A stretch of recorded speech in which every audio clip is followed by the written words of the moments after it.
Hi everybody, I got another review for you today of another important part of my everyday carry.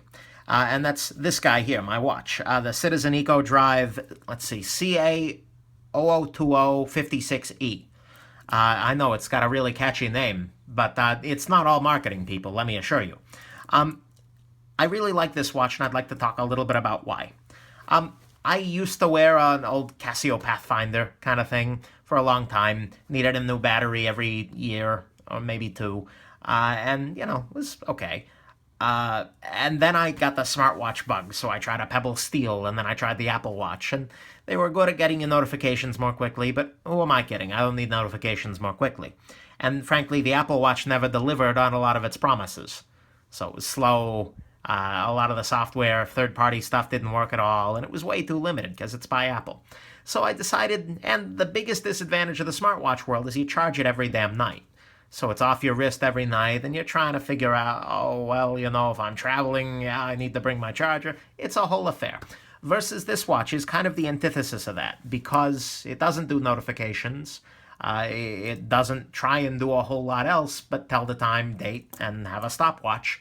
And you don't ever have to freaking charge it. And that's the beautiful thing. It's an eco-drive watch, which means that the sun is charging the watch right now through the windows. And artificial light will charge it too. So that's really, really nice. It's very low maintenance. Maybe it'll need a new capacitor in 15 years or so. But in 15 years, if it's still going, I'll be very happy to treat it to a capacitor. No freaking problem. This particular watch caught my eye for a couple of reasons. First off, it's pretty clean. I tend to like more minimalist designs, and this is right up there. You can see there's a chronometer, but it's not huge, and it's not in your face, and there's not all kinds of tacky shit written on the dial.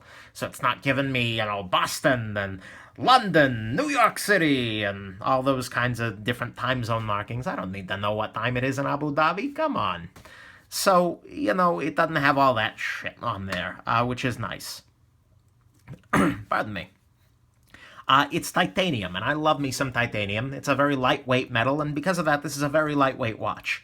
This watch altogether is lighter than my Pebble Steel was altogether by a huge margin, which is pretty nice, especially if you wear it all day. The band quality is good, and everything's just very nicely put together. I have very few complaints about that. Well, actually, I don't have complaints about that. And so the weight is very nice. It's kind of, you don't even feel like it's there. And because you don't have to charge it, because you don't have to switch batteries, you can kind of forget that it's there, which is nice. And that's what I'm aiming for here, is for this to become a boring tool. It's something that's there when I need it and not there when I don't. So that's kind of beautiful. It's got a stopwatch on it. I've just started it, stopped it, reset it. It has a 60-minute limit, so at the end of 60 minutes, it stops timing, which is fine for most purposes.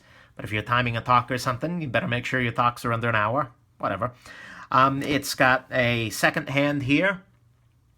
It's got 24-hour time over here, which is helpful if you're trapped in a cave, such that you cannot see whether the sun is up and you want to tell whether it's AM or PM. Yeah, that's the ticket. Don't know why that's there, but there it is. And it's got the date. And the date is actually my only complaint about this watch. You can probably not tell what day it is right now at this distance. If we zoom in a little bit, now you can see it. But the date is very small, and it's deep inside this little shadowy pit here. So it's very hard to tell what day it is at a glance. You kind of have to look at it for a second inside the shadow and hope that the lighting is right. That's the one thing I don't like about this watch, is it's kind of hard to read the date. It's not very legible in that way. Everything else is pretty legible, but that isn't. So that's a frustration.